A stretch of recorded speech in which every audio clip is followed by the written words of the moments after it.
I'd like to once again reiterate that these officers are equipped with military-grade protections and weapons. The protesters, on the other hand, their protections consist of bike helmets and swimming goggles, construction respirators.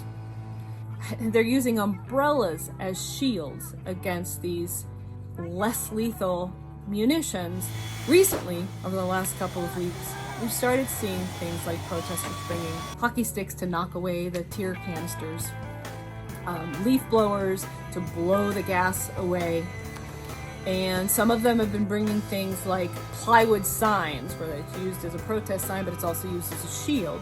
Some of them have like rain barrels that have been cut in half to use as plastic shields against these high velocity, less lethal munitions. This is not violence. This is self-protection. They are resisting violence. So this brings me to some things I'd like to address that I hear often. They say, okay, so why are they coming armed with these things if they're not ready to fight? And the simple answer to that is because they've been doing this for 62 days and counting, and they know that every night they are attacked with chemical weapons and less lethal munitions night after night. They're protecting themselves. That's why they come dressed that way.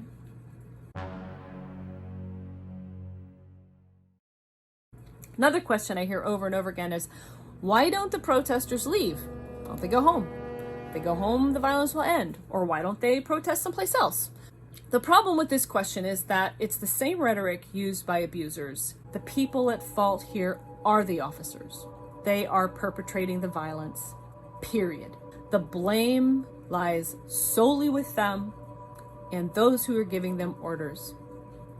So asking the protesters to go somewhere else or to go home is like telling a wife that if she just didn't make her husband angry, he wouldn't hit her.